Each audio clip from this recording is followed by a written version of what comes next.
How is it going, everyone? It is Skullzi here, and today we have a really special video. We are going to collaborate with JustDom from the JustDomShow. How are you doing today, sir? Yeah, I'm good, man. How are you? Oh, I'm doing awesome. I've been wanting to do something with you for a while. I've been watching your videos for a little bit, and Thanks. yeah, they're pretty interesting, man. You definitely stand out amongst the Bethesda community.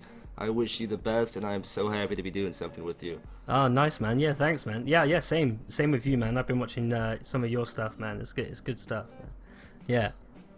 It's But cool yeah. it's cool when we can all collaborate like this and build a community that stands together instead of tries to draw the line and all that negativity. It's good for us to stand together. The community will rally around us, and with Bethesda, it's so mysterious. We don't know what we're gonna get. There's so many people thinking so many different things. It's kind of causing some arguments amongst fans. So it's cool that we can do this, man. Yeah, definitely, man. Yeah, definitely. I feel like the community is growing, and yeah, it's pretty cool to to do these kind of things and speak to other Bethesda community people. Yeah, it's good. I like it. I enjoy it. Awesome. So tell me a little bit more about your channel. Obviously, you talk a lot about Bethesda. You do some live streaming, which is pretty awesome. Tell me more about your goals and just what you like to do. Yeah. Well, as I said, I'm a Bethesda content creator, and I don't know. I just have this obsession with them since Fallout 3. And yeah, I just thought one day it would be really cool to why not just create videos? Because I had a channel before this. Which was completely different. It was more like kind of like JonTron style of stuff with I think I saw that. Yeah, on Just Dom 2, right? Is that what it's called? Or no, it's a different name. It was under a different name. Yeah. And then it was cool, but those kind of videos took literally a month to make one. So I was just and then obviously after a while I was like, oh, I don't really want to keep doing stuff like this. You got burnt out a little bit. Yeah. But then at the same time, sure. I was just like, I want to do something else. But then it was kind of weird because I stopped creating videos for a while, and then when I came back, obviously all the subscribers I had before were kind of dead subscribers, kind of so when I uploaded something, it wasn't getting anything, so I was just I want to start fresh. So that kind of pushed me to start fresh. But long story short, the first video I made on this channel was a Fallout console. It was when the console mod started coming out for Fallout 4. And I had such fun making that about Bethesda and Fallout. And I was just like, well, why don't I just become a Bethesda only kind of channel? Because I do love them, so why not? And then it's just been like that since. But yeah. In terms of goals, I don't really know. The main thing for me is just trying to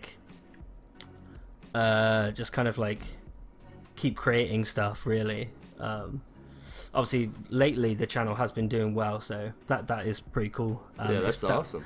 It was really weird, to be honest, because I had the channel for just nearly a year, and it took me a year to get to 100, and then as of today I'm nearly at 2k, and it's pretty crazy. I never thought it would be like that anyway. You are doing well, my friend. Thanks, man. And getting to do things like this and stuff, it's really cool. Yeah, it's kind of crazy. I'm sure that you were checking your numbers every day and in disbelief, right? Yeah. Oh, sorry, I nearly hit the mic then. But yeah, it's all good. But no, it's been pretty crazy.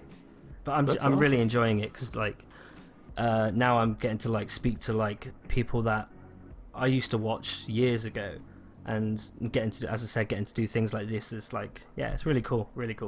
That is awesome. What about yourself, man? What about yourself, man? See, that's really interesting. As I was listening to you, I was like, oh wow, that's really similar to my story in a lot of ways. My story with YouTube starts maybe a few years ago, and I had a channel, Razor, Raizer, okay. and I covered mostly Mass Effect and BioWare games. Oh, cool. And I had a podcast there, Gamer MD83, a few others were on there who were pretty decent for the BioWare community, but I had some stuff in my personal life, and then the BioWare community with Mass Effect Andromeda started to go south a little bit with EA. Christ, yeah. So I stepped away for a bit, And then I focused on my personal life, and I got a really good career, and now I have more than enough time to come back. Nice.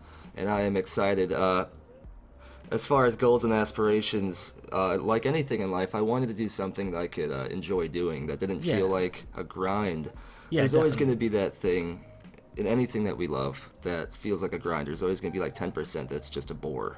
You know what I mean? But I do love this. I love creating a community about something that I love. We all love the same thing, so we all can share news and we all can build hype. Yeah, I like hearing other absolutely, people's yeah. opinions.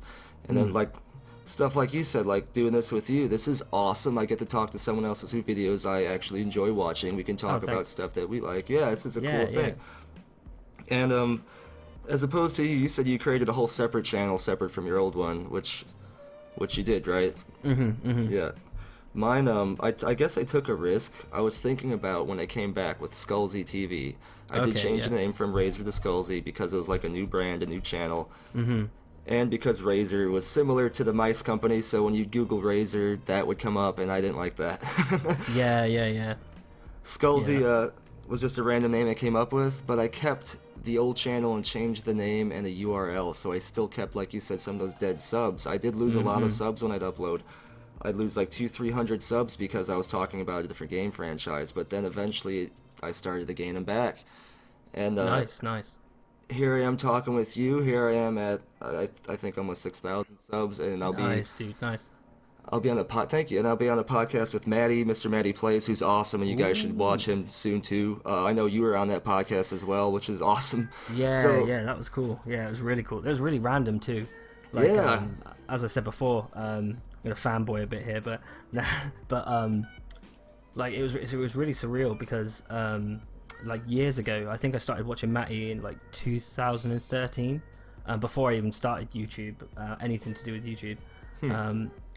I'm trying to remember the first video I saw of his.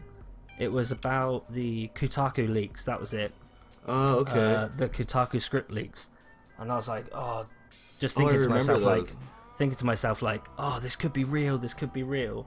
Because he was making videos about Fallout 4 speculation, and then it's just really weird to come full circle and like be like, hey, come on the podcast, and I was just like, what? Oh, But it was really cool. exactly. But as I said before, it was really cool to do that with him. And as I said, like I sometimes get to speak to, or like briefly speak to, some of the other Bethesda channels as well. So it's really cool to like, and yourself kind of thing. Like it's really cool to get to do these type of things and speak to them and have them be like, oh yeah, dude, like, oh yeah, I know who you are, and stuff like that. And I was just like, what? I'm just Yeah. like one dude making fucking like Bethesda videos because I'm such a fanboy. But Yeah, it's cool. It's cool. It's cool to see the community actually be this living thing that you can interact with.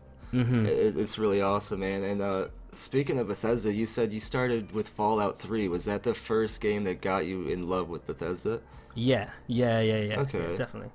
I remember my friend was playing it for the first time, and I wasn't like hugely into games at the time. Like I was as a kid, but then there was a gap in my life where I like stopped playing games, and then I went around my friend's house and he was playing Fallout 3. Looking back, I know exactly where he was, and he wasn't that far into the game. It was like just after Megaton, or he was doing the survival guide quests. Okay. And With Moria. Yeah. And he was I remember seeing VATS for the first time, and I was like, what is this? Like, what is this? And then I was watching him play it for a bit, and I think like a few months down the line, I got my own console, and that was the first thing I picked up, along with BioShock, the first game. Good choice. Yeah, and then I just fell in love with that whole kind of like, probably one of the reasons why I do love Fallout so much, is because of like the 1950s kind of style, along with the music and stuff like that. It was really cool, and I just loved that about Fallout.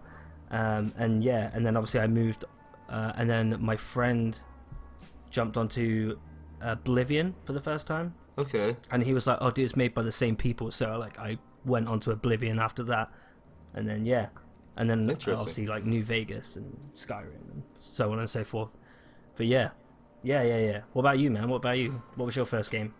So I always hung out with gamers growing up and everything, and usually I grew up playing first-person shooters, GoldenEye, Mario, a bunch of random games. I didn't really get into Bethesda yet. Some of my friends were playing Morrowind after it first came out, and I watched them play, and I was like, wow, this seems like a totally different kind of game. You're just in this big world, and you're your own person, and you level everything up. You can jump up a hill, and you get plus numbers, and that makes you feel good. Yeah. But when the Xbox 360 first came out, I don't know how old I was. I was a kid, 16 or something. We got it, and I got Oblivion because I was like, oh, the Elder Scrolls, that's that one game. This one should be good. Nice. And I swear I stayed up for almost 2 days straight playing this game.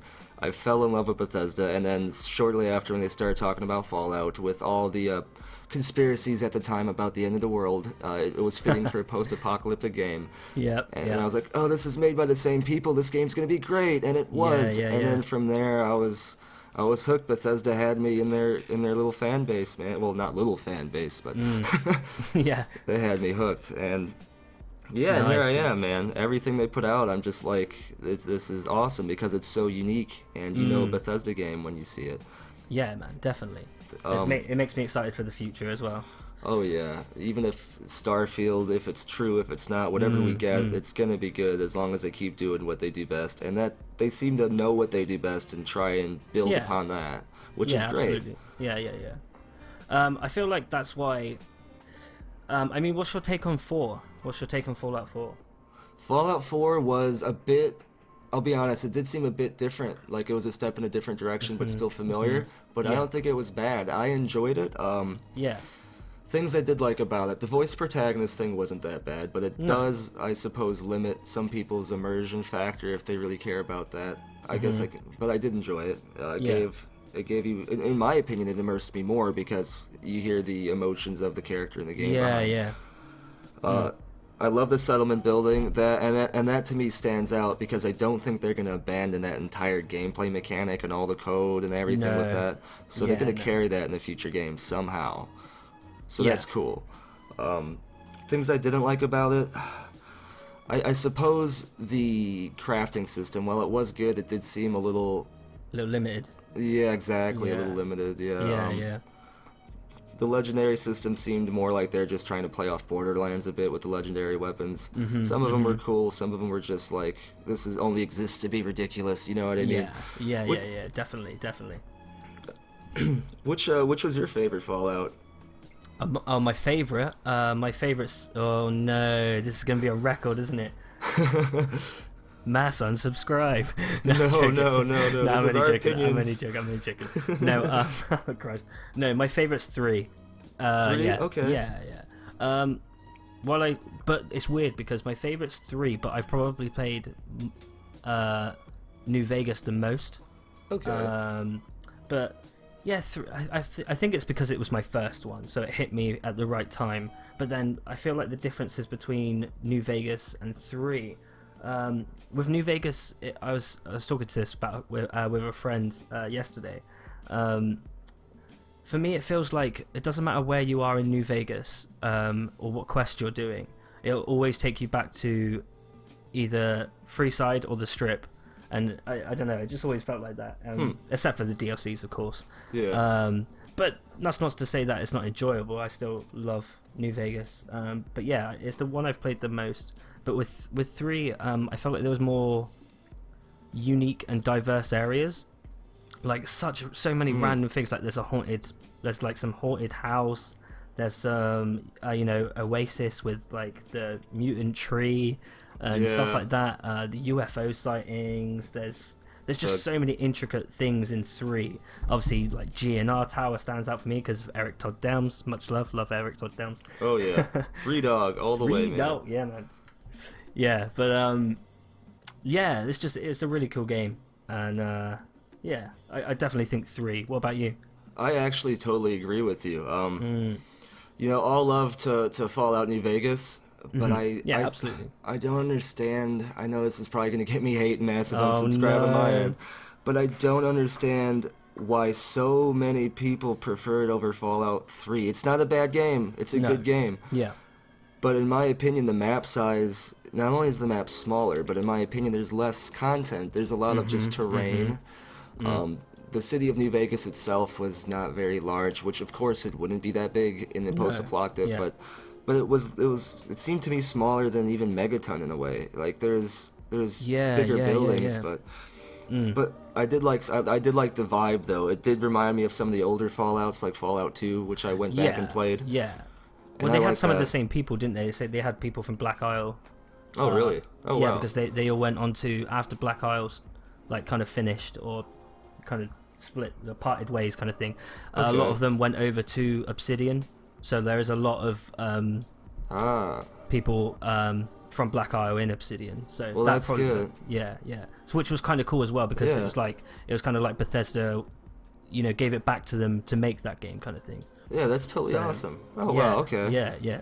Well, that's good. That makes me respect it a little bit more. But Fallout 3, like you said, the characters were better. The environments and the areas you discovered just stood out to me much more, even the ones that didn't matter. Yeah. There is an unnamed location in Fallout 3 underneath one of the highways. It's just a door. You would just run right past it 90% of the time. And No way. I found it like maybe my 15th time replaying Fallout 3, and that's what I love about Bethesda games. You Whoa. keep finding stuff. Oh yeah, yeah. But- There's tons I haven't touched on Oh, yeah. Fallout or Elder Scrolls. I've recently been trying to do these like streams at least like once a week on the channel, just where just to make something or to hang out with people from the community and like subscribers and stuff. But I've been playing the Thieves Guild questline in Skyrim, which I've never touched before, and I've played Skyrim multiple times. But as you said, you always go back for something new. Yeah, that's awesome. Oh, this door. Well, just to touch real quick, I did the same thing with the Thieves Guild. I did it maybe my fifth playthrough. I kind of ignored them for a while. Yeah, man. But yeah, this door in Fallout 3 that doesn't even have a name. Like most locations would have a name that would pop up, or even the little triangle on your radar. This didn't have Yeah. anything. Just a door, and I went into this door and I found like this hallway that was. Oh, it was dark. There's a lot of blood and body parts, and then you go down into What? this room, and it was like a surgery room with body parts nailed to the ceiling and knives stuck into everything. And I was like, Whoa. "What is this?" Like That's I would have sick. never seen that. Yeah, and to think about how much could be in these games just like that we have never seen is incredible.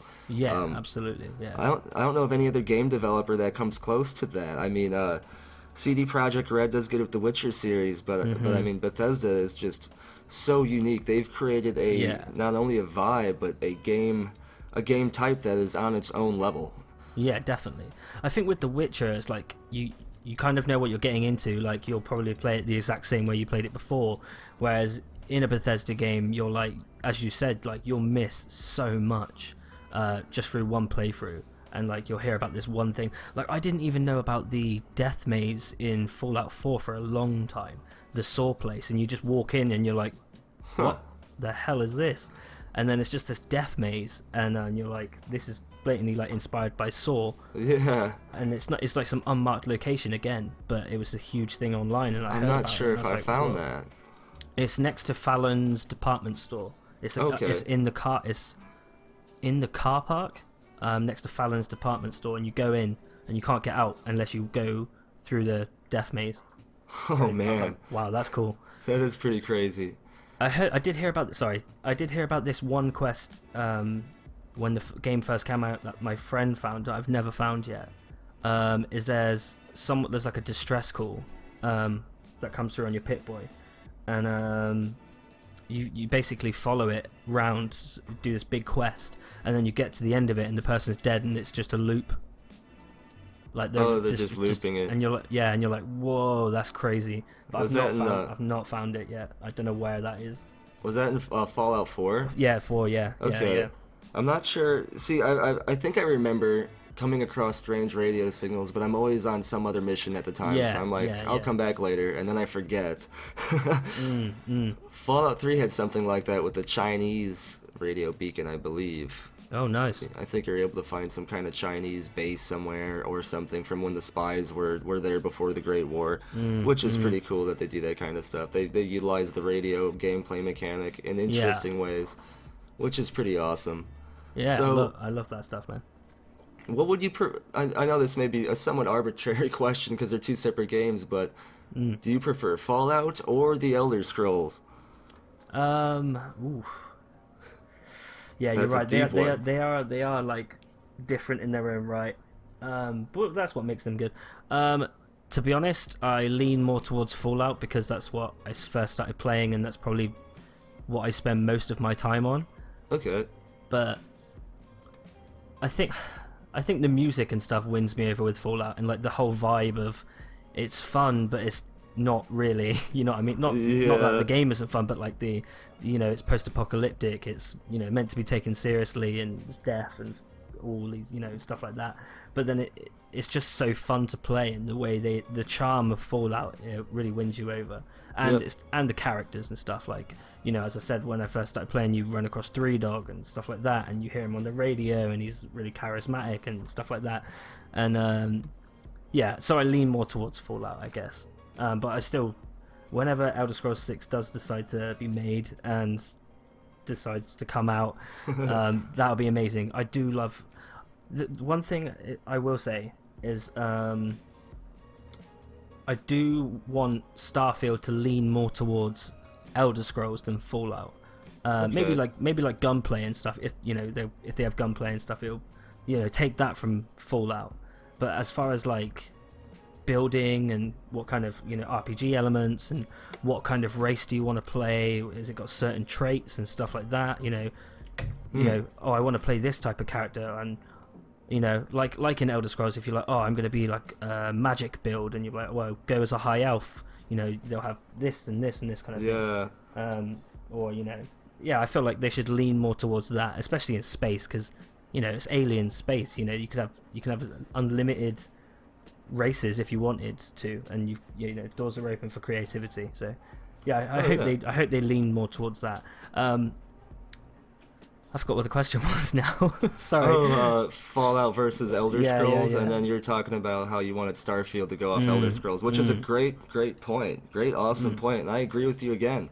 Yeah, Seems like we yeah. agree on a lot of things, and that's Yeah, man. interesting that you bring that up, because one thing about Fallout, and I think the reason you said it has this charm, which I agree, is because one thing about Todd Howard, listening to him from some of his podcasts, he has a dark sense of humor, sometimes Yeah. inappropriate, and he has to kind of hold that back. But with Fallout, he can express that, because one thing that they try to put onto a game like Skyrim is the tone of the world. They want to set a Yeah. certain tone. Yeah. Skyrim was you're this person living the prophecy. Fallout Yeah, is yeah. a dark environment that can sometimes not have to take itself seriously. So that allows Todd Howard to make these crazy situations, like a gun you build that can blow people's heads off with teddy bears. Yeah, definitely. Yeah. You put anything in Fallout and it works. Yeah. Yeah, it's so cool. And I love that. I love how that gives Bethesda like this open freedom of creativity, and to see what they can do with this is just amazing. And then but I do still love the Elder Scrolls because it was the first game I played, and it just has this magical fantasy tone that no game has. Yeah. That's what I mean. I feel like when you sit down to play a Fallout game, you're looking for fun. You're like, oh, dude, that was really funny, or what he said, or oh, I'm gonna blow this guy's head off for the fun of it, Yeah. or he said something to me wrong, and or you can make like a snide remark back to a dialogue situation. But with Elder Scrolls, you're like, right, I'm sat down, I'm taking it seriously, I've got to finish this quest, I'm going to join the Dark Brotherhood, and, it's very, like very serious, and it immerses you more, I guess, in Elder Scrolls, because of, like, as Todd Howard has said before, like, the main character is the world, especially in Skyrim. Oh, yeah. So you take it a bit more seriously than Fallout, but, yeah, it's I love them both. We get. Yeah. Yeah. But yeah. So, with that being said, E3's coming up. Bethesda obviously is going to announce something big. They said that last year they're finishing up a game. They're playtesting it. This year, Pete Hines was quoted saying they're finishing developing a game. So that everything points to a big game coming. They've been announcing a lot of stuff lately. A lot of stuff that you think they would have been holding until E3 to talk about. So they're announcing something big, man. What do you think it is? Do you think these Starfield leaks and rumors are true? I mean, they say it doesn't exist, but they said the same thing about Fallout 4. Yeah, so they who did. knows? They did. Like literally, like a week. I remember this. A week before they announced, it went. Please stand by. Pete Hines was like, "Well, we're not working on Fallout, and don't expect it anytime soon." and then like a week later he's like, like everywhere went please stand by, and then obviously the countdown happened, and then the trailer came out, and then it's like, well, there you go. But yeah, the thing is with them now is I feel like Fallout 4 kind of bit him in the ass a bit because they didn't say anything at all. They're very different now. They seem to be a lot more talkative now. Even like little things, ever since the release of Fallout 4, I think like the year after Fallout 4 was announced, it came out, Todd Howard was very forward about, we're working on 3 major games, or 2 major games that are new and different, but in the same vein of a Bethesda game. Mm-hmm. So ever since then, they were like, right, we're talking about something, and then obviously as it's been going on, they've been dropping more hints. I feel like it's definitely something new. They've driven the point home on that. I feel like they've been very honest in certain interviews where, even when Pete said it originally a few years ago. Oh no, was it last year or was it the year before? I can't remember the GameSpot interview, but he was very like, because the interviewer asked, he's like, oh, so when's Elder Scrolls 6? And he's like, there's multiple plans down the line for those folks. They don't want to be a developer that just works on Fallout, Elder Scrolls. I think that was 2016 even, I believe. Yeah, I think it was. So ever since then, it's blatantly, and then even to the interview that happened like a month ago, and the guy's like, can you give us any hints to this year's E3? And he's like, we've got a healthy number of new games to talk about and new projects.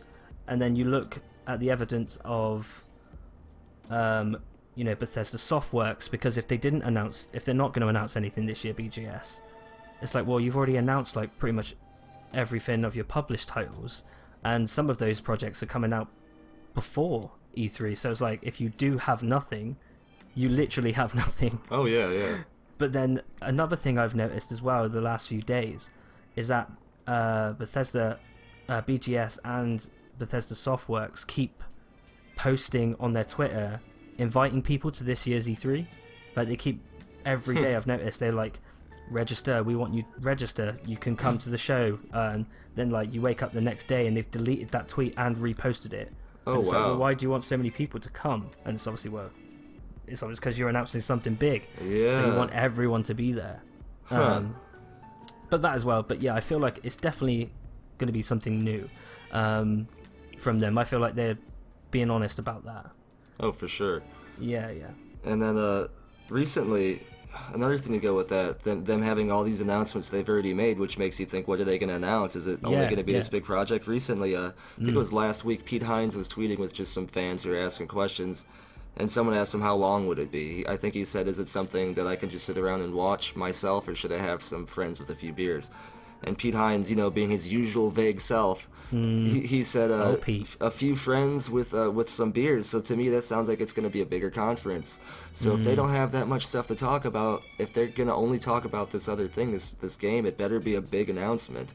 Yeah, dude. And the whole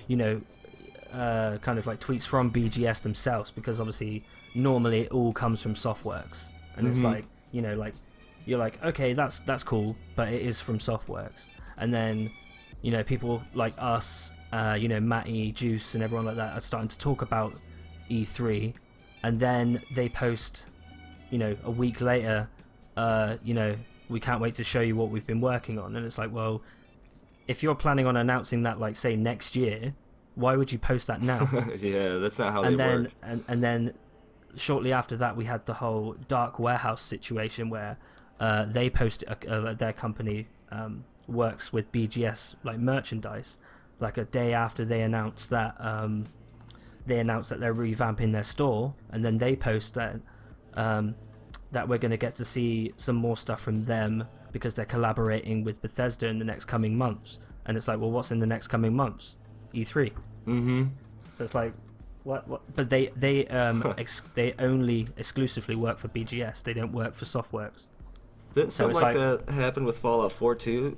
I believe. Yeah, yeah. So I mean, it's like the past is repeating itself. All we need now is a mysterious website with a countdown timer.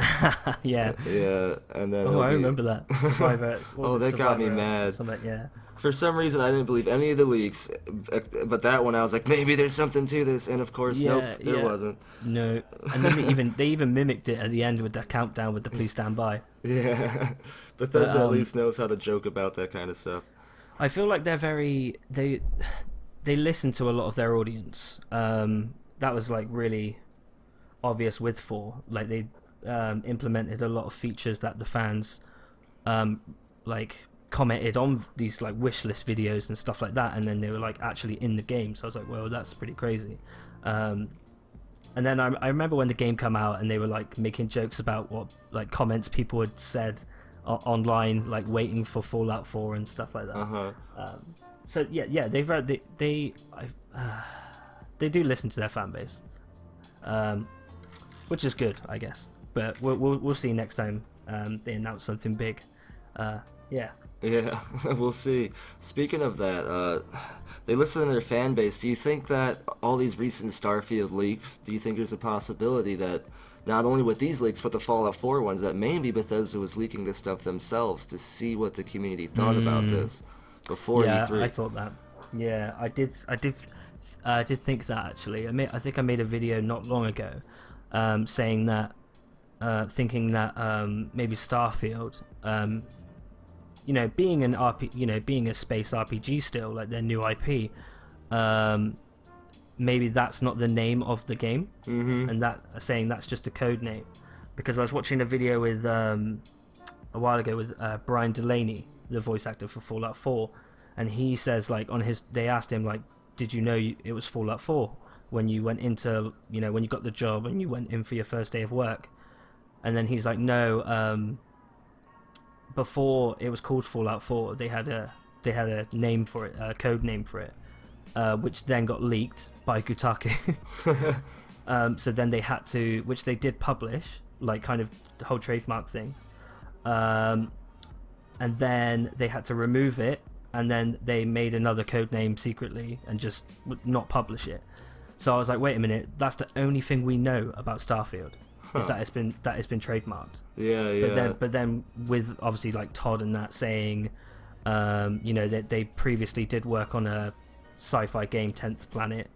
Nice job getting the footage for that though. I was like, oh, that's cool. I've not seen this. Thank you. I was just as shocked. I was like, why didn't I find this before? Yeah. It was crazy. So I was like, oh no, nice find, man, nice find.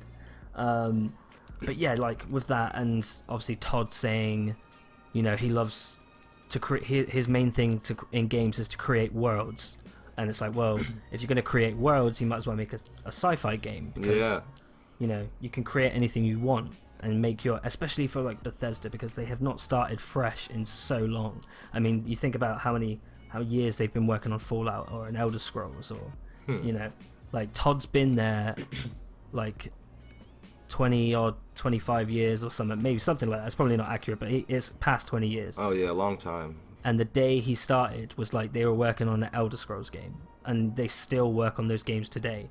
So like for them to work on, I'm more excited for them to work on something new, because you're going to get that feeling again when you delve into, like we all first had when we delved into our first Bethesda game. And oh yeah, that's a good point. You learn the world and these traits and these like religions, these gods, these deities, these everything that makes a Bethesda game. So that's what I'm excited about, is delving into something fresh. But yeah, I feel like it could. The thing is, I think it's so far along that they might as well just call it Starfield.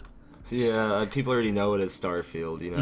It may be weird to know it as something else. Kind of like you know a friend by their nickname, but then they tell you their first name, and then you just keep calling them Spider or whatever their nickname is. Oh, I tell you what, actually, they're sneaky. Bethesda are sneaky, actually. This is what I'm looking forward to as well, is finding out the Easter eggs or the references in old games that hint towards Starfield. Oh yeah. Because I remember like the eldest. I think it was like Daggerfall. No, it was Redguard, which was they like teased Oblivion and Morrowind in like Redguard, which is like a game like years and years before any of those games came out. And then obviously with Fallout 3, you had like the huge reference to the Commonwealth and synths and stuff like that in Fallout 3. And then I think there's like some stuff on Skyrim somewhere as well. So it's just like, I can't wait to like when it actually comes out and then looking back to see all the references in the old games. That'd be pretty cool because they love to do that. So. Oh yeah, that's a good point. Actually, I think I can actually think of one that might be a possible reference to Starfield, and it involves Elder Scrolls and the Dragon Break thing. If I'm sure you know. Do you know what the Dragon Breaks are and how pretty much an event happens that's so cataclysmic that it separates time into different time frames to where different events can happen. Is that in Dragonborn?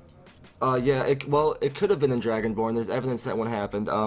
It can link to Skyrim. There's maybe 4 or 5 Dragon Breaks. One that I can explain is in the early ages. I think the Merithic era. Elduin actually was invading Skyrim, and these monks had to use the Elder Scrolls to push Elduin further into time, and when this happened, it created the Dragon Break, which allowed all these different things to happen in all these different timelines, but then when time fixes, it crams it back together. And that's how Morrowind, there's a lot of crazy stuff like that. Dragon Breaks are really interesting. Have you made a video on that? You should make a video on that, dude. Actually, cool. I did. I made this video was so in depth. It was I think 30 minutes long. This video, but I covered every Dragon Break, including the possible ones in Skyrim, and I think there may be something. Yeah, it was fun. Elder Scrolls lore just keeps going deeper and deeper. Yeah. That's what I want for Starfield. Oh, me too. When you find like a new planet and kind of like you find out their history and their gods and or maybe they don't believe in anything. Maybe they believe in this one person, or maybe a planet's so primitive that they'll look at you as a god because your technology is so far advanced. They're like, what is this being that's just landed from the sky? Stuff like that. It's cool. Yeah, that'll give Bethesda more creative freedom, even more so than Fallout, because now it's not post-apocalyptic. Now it's whatever you want it to be on the planet you're landing on. I also feel like sci-fi's a good fit for them because obviously they've done post-apocalyptic, they've done fantasy. It's like, well, what's the next step? Sci-fi. And obviously, in your video, as you said, like they have, well, obviously in the interview as well, they did say that they have worked on a sci-fi title before, 10th Planet, and obviously he also mentions in the interview how they had a list of stuff before they worked on post-apocalyptic, and it's like that was in there as well. And then he also brings up the fact that they're waiting for the right time and technology to get so far to make one of the games on the list. So it's like, well, this game technology is pretty good now, man. So you can do it now. Yeah, I don't know how more advanced it can get. I mean, we're already wearing suits that can move us around in the VR games. Yeah, dude. I'm looking for. I'm gonna check. I'll check out that video though. It sounds good, man. Sounds good. I'll check it out. Yeah, of course. But yeah, the possible Dragon Break thing is there was a situation that happened that highly involved Morrowind. There's a pretty much, long story short, a heart of a god was used to power a weapon that was very powerful. When it was used, it separated the timeline into separate timelines, and this timeline separate from time went so far, it went well beyond the recorded history and eras of the normal Elder Scrolls games. And in fact, it said that the Imperial Empire eventually stretched their reaches into the stars. So I wonder what that means. That could be a possible hint to Starfield. It's also fishy. Like I've just started. I just started playing Nuka World for the first time not long ago as well, and I find it weird that there's a lot of like space themed stuff in there, and it's their last DLC. Yeah. It's like, well, like I know that could not maybe not lead to anything, but there's a huge portion of that place that's space themed, and it's like, well, that's your last DLC. That was the last thing you've released properly, anyway. Yeah, I don't know. And all the other hints of like aliens being in Fallout games, and Mothership Zeta. There's he loves his aliens. Todd loves his, his space stuff. Yeah, but it's gonna be cool. It's gonna be cool. And their hints are usually hints like that. They're never like big foreshadows. They're usually things kind of like that. Anyway, so that's a good point. And then You know, with the Nuka World thing, like you said, that was their last DLC. If they were working on Starfield, which I'm sure they were at the time, they had already been from a creative perspective thinking about space and spaceships Oh while yeah. making Starfield. So to carry that over, their inspiration to their last DLC, Nuka World, at least in a small sense, makes perfect sense. But still being in the vein of Fallout, so you're like, you don't think about it too much because obviously there's been aliens and there's been spaceships and stuff in previous like pretty much all Fallout games. Yeah. And then like to come now and you're like this rumor and this speculation has been going on for a while that they're making this sci-fi space game, and it makes you go back and look at everything. You're like one of my subscribers commented on one of my videos saying, I think I found a link, a thing that suggests Starfield in Fallout 4, and I was like, oh dude, I'm gonna have to play this now. And it's the asylum quest, and the doctor, I can't remember his name, but the doctor talks about his father finding some like underground city that was built and not inhabited by humans and stuff like that. And he goes on to talk about stuff like this, and I'm like, is this a Witcher situation? Because there's also in Witcher, Ciri talks about where Cyberpunk's based. Oh and yeah, stuff like yeah, that. that's she talks right. about this. She talks about the city in Cyberpunk, and I was She like, whoa, that's visited cool. it. I know. Yeah, that was it. And I was like, whoa, this is like, and she like says stuff that's like in the trailer, and I was like, wait, that's really cool. And obviously, I know that game was like announced before Witcher, but obviously, it's we They still had don't a know that plan. much about. Yeah. So yeah, I think it's going to be one of those type situations. But yeah, I just can't wait, man. It's exciting times. Yeah, I'm super excited for Starfield, man. But I was going to ask what. Sorry, I don't mean to keep. No, cutting you off. go ahead, Sorry, go dude. ahead, man. What if it isn't? What if it's something? What about if it's like a Fallout spin-off, or not Fallout 5? I don't think it would be. We'll see Fallout 5 for a long time. Mm-hmm. What? How would you feel if it is a Fallout spin-off? Well, my thing is, as long as it's not that I like, maybe I'll use Fallout New Vegas as an example here. Nothing against Fallout New Vegas, but it didn't Oh, as seem long as like. it's BGS. Well, not, it doesn't even necessarily. Yeah, I do want it to be BGS. I will say that because I love BGS. But Fallout New Vegas didn't seem like a move forward from Fallout 3, almost at all. I'd want it to be not only a move forward, but I'd want it to still be the same type of game that you would expect from Bethesda. Yeah, yeah. Even if it's not Starfield, even if it's some kind of historical game, because Todd Howard said he's wanted to try that before. I would still dig it. If it's a Fallout spin-off, I dig it as long as it was still a move forward. Yeah. It's been so long by this point. Oh, I'm sorry. I'll just say real quick. That's cool.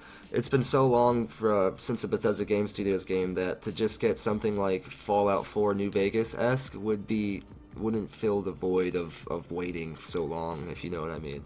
Yeah, absolutely. Yeah. I don't think it. As I said, I don't think it will be. It will be something new. But then you made a good point about how long they've probably been thinking about making this sci-fi game, and that probably is true because it's probably been on their minds for a long time. Because when obviously Todd at 2015's announcement, like E3. The announcement for Fallout 4, he mentions how they started working or like coming up with Fallout 4 since Fallout 3, and that's like what 2008. Yeah, it was way back. Yeah, and they started making like concepts and stuff for that then, which is crazy. So yeah, this game probably has been in development or at least pre-production for a long time. For sure, yeah, and yeah, with that in mind and with how long it's been, I'm sure I agree with you. We're getting something new. Yeah, absolutely. All the evidence seems to support Starfield, and whether it's Starfield or not, just something new, like you said before, is going to be awesome. If it is Starfield, you said you wanted it to have more in common with Elder Scrolls, so you'd want it to be more of the fantasy type space RPG, which I agree with. One question I have for you though, about the 10th planet. Most of that game seemed to be in a spaceship. Now, that could have just been because technology at the time wouldn't allow them to have a space gameplay mechanic and then an on-foot one. But how would you feel if Bethesda's Starfield was somewhat similar to Assassin's Creed Black Flag in the sense that half of the game was in a ship? They did a good job with the ship, but it was different than the on-foot experience that you're used to. How would that make you feel? I don't know. If they got it right, it wouldn't be a problem. But if it was like annoying and you're like, oh, dude, like I really don't want to have to keep doing this, unless they have some like teleport, because they don't have a great history with vehicles, and they understand that like with like horses and stuff like that, they don't work properly sometimes, or even ladders that don't exist. Yeah. Unless they come up with like some teleportation thing, maybe, I don't know. But obviously I do like the idea of maybe like space battles and stuff, and kind of that thing. I don't think they will do that because their main thing is exploring worlds, Yes. Instead of like just flying past them. I feel like they're going to release like if they do it, I feel like they'll release like a set amount of worlds at the beginning, and then each DLC might be another world or another hub area, or you could do this and this, and but yeah, if they got it right, because there was a lot of ship stuff in Black Flag, but I did really enjoy Black Flag. I mean, it's probably definitely one of the better ones, which is probably why Origins has done so well, because it's made by the same team. Yeah. Because they hadn't made one since Black Flag, so that's why that's done well. But yeah, if they do it right, I guess it won't be that bad. But I don't feel like they will do that. I don't either. It seems like games like Star Citizen and Elite Dangerous that are out now would kind of have the market there. Star Citizen is said to have an on-foot thing too. But if there's multiple planets, I think it would be maybe you go on some kind of big ship that it's a cutscene, or you can be on the ship and buy stuff, and that would be your cities instead of having cities on some of these planets. You could have the city dynamic with the shops and the NPCs and those quests on the ships. That way the planets that aren't settled, you can still have your chance to go to the shop and pick up quests. And Bethesda has been working on the procedurally generated quests. I think with the different planets, like how Skyrim had the different quests you could get by going to the Innkeepers. You could have quests on every planet that you could just get from the NPCs on the ship, so that can make the replay value longer. Yeah, definitely. And like you said, it's almost set up perfectly for DLC. Here's another planet, another DLC, or here's another star cluster with 3 more planets. It's set up perfect from a gaming marketing perspective too. So that combined with all this other stuff, I would actually think I'd be a little surprised if we didn't get Starfield. I wouldn't be mad, but I'd be surprised. Yeah, definitely. It would work so well for them. It just like works. like they take what they do really well, is like world building and creating like unique lore and stuff like that, and just putting it into a sci-fi space game, like, and where you can have more creativity. Like it just works. Oh no, I said the Todd line. No. Oh no. I didn't mean it. Oh, but yeah, it would. I agree completely. They'd have a good time, and I feel like it would not redeem them as such, because obviously some people are tainted from Fallout 4. But the thing is with 4 is I understand why they did it. They were trying to tell a certain story, and they had to lose a lot of the RPG elements. But then shortly after that, Todd said himself that voice protagonist didn't work. Like and with him saying that, I don't feel like they would be doing it again, because they lost out on so much of the RPG elements. But I understand why they did it. They wanted to tell the story of, a father trying to find his son, and the emotion that is behind that. As you said before, that you get to hear the emotion of the situations and stuff like that. And, the big twist, I won't ruin it for people, but the big twist, I thought that was really well written, and stuff like that. Yeah, it was. I understand why they did it, basically. But I love Fallout 4. I loved it. I play it all the time. So yeah.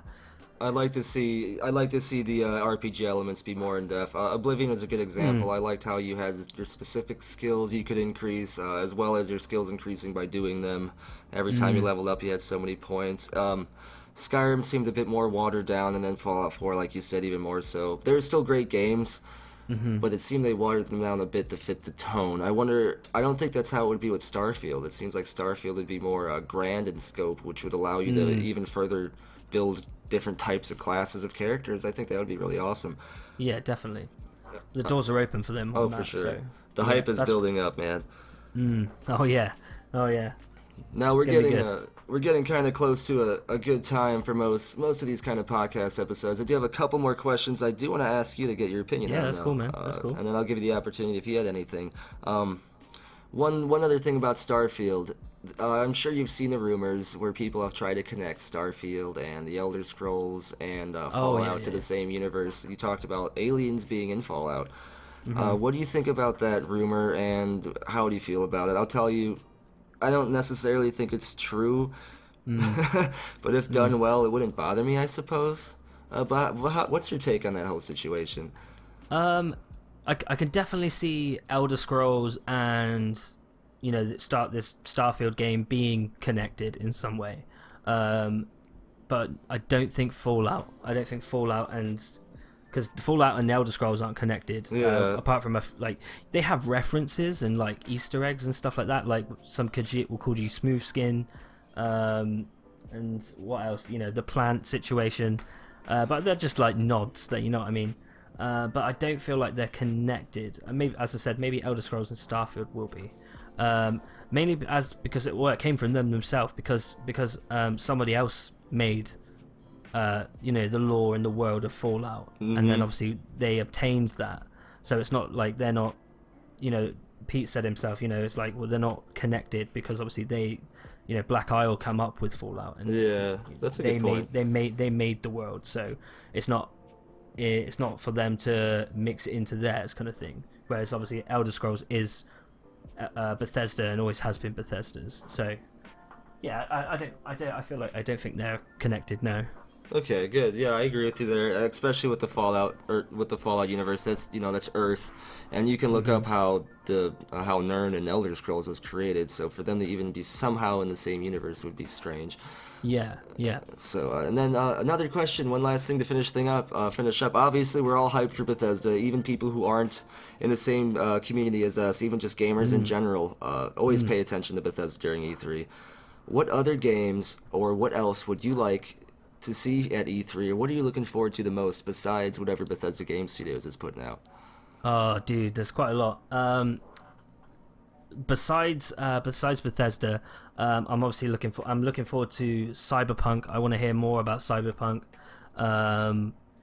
What else? Obviously, Naughty Dog are going to be there, so obviously we're going to hear more about The Last of Us. Hopefully, get some gameplay because they've had 2 trailers already. So hopefully this time, we're going to get to see some gameplay. Another thing is obviously at Paris Games Week, when they last spoke about I think it was Paris Games Week, but when they last spoke about Last of Us, they did a panel, and the host of that panel said she'd played a little bit. So I was like, oh, so it is somewhat playable. And obviously Neil was like, yeah, I'm glad you liked what you saw, but we're polishing it up. So it's like, well, if we got some gameplay from her, she's seen it, so that must mean hopefully. And they obviously at the end of that panel they were like, oh, Neil was like, we're going to talk more about it at E3. So I was like, oh, so we're hopefully going to see some gameplay. Hopefully that'd be pretty cool. Obviously Red Dead. Oh yeah, Red Dead. And I'm not sure if it's confirmed, but obviously they did that little trailer, little tease, Bloodborne 2. That'd be pretty sick. That would be interesting. Yeah, From Software. Is it From Software? Yeah, From Software. But yeah, man, I'm really looking forward to it. And then I don't know what else is there. Nintendo probably will get a lot of attention, mostly because of Smash Brothers. That's probably so that'll be good for them. I'm not a big Nintendo guy anymore, but I do always have to root for them because they've helped shape the gaming industry. I'm definitely looking forward to seeing Cyberpunk, man. There's probably going to be gameplay or something. Red Dead 2. Rockstar's presence at E3 hasn't always been huge, though, unfortunately. Yeah, no, it hasn't. No. What else is there? Battlefield 5 might be there. I haven't played those kind of games in a while, but I've always really liked Battlefield. Battlefield 1 was kind of blah. I did like Battlefield 4, so if Battlefield 5 is really good, I may pick that back up again. We'll see. Yeah, that'd be cool. I think that's the thing with E3, is like it always surprises you, and then you look forward to games that you don't know about, and you're like, whoa, dude, that looks sick. Like, oh, I'm gonna follow that. Kind of that kind of thing. I always watch every conference, depending on, like, regardless of what system I play on. But yeah, I really enjoy it. So I'm just looking forward to the whole thing. Obviously, I'm looking forward to Bethesda. Oh yeah. I've got that time booked off work because I know I'm gonna have to make a video like as soon as it finishes. Because obviously, in the UK, that conference doesn't start till 3:30 a.m. Yeah, because Bethesda always does it very late. Yep. And then I'm gonna be like, oh, I need to make a video straight after. It's like But June 12th. it'd be fun. It'd be fun. June 10th. Oh, is Yeah. it the 10th? Okay. Yeah, man. But yeah, I'm just looking forward to it, man. Yeah, as you said, like Smash Bros. That's gonna be pretty cool. Yeah. It's gonna be good. It's good times. Good times. This E3 will definitely be better than the last ones, man. I'm super excited, and the hype is real. We're getting a lot of big stuff, and we're finally gonna get some answers from Bethesda, from Cyberpunk. It's gonna be real, man. Anything that you wanted to wrap up? I want to give you the opportunity too to ask people to subscribe because you definitely deserve it, man. Your content's awesome. Thanks, man. You put thanks, out. dude. Oh no, thank you, man. Your theories are great, and it's nice to have another content creator in the Bethesda community that actually is good, that makes good content, that talks about good news, and that knows what they're talking about. So thank you very much, man. Oh, thank you, man. No, that's nice. I guess just if anyone listening, check my YouTube channel out, JustDomShow. As I said, I make speculations on Starfield. I also do vocal covers of various Fallout soundtrack songs. Oh, nice. Yeah, I didn't know that. Yeah, dude. Like, and that's pretty much it, man. If you want to check me out, yeah, that's cool. I'll put a link in the description below for sure. You guys definitely check him out, especially with him doing the vocal covers. I gotta check that out. I didn't know that. I don't know how I missed that. I love doing them. Yeah, they're a load of fun. Yeah. But yeah, thank you very much. It's awesome to talk to another content creator, especially one that I value so much, man. It was cool hanging out and hearing your perspectives. No worries, man. No worries. That was really fun. Yeah, it was really fun, dude. Cool. Thank you for having me. Yep, for sure. Thank you for being here. And everyone, make sure you give Just Dom some love. Thank you for listening, and we'll just stay hyped and stay united because E3 is just around the corner. Yeah. As always, it's gonna be good. Thank you for watching. Thanks, man.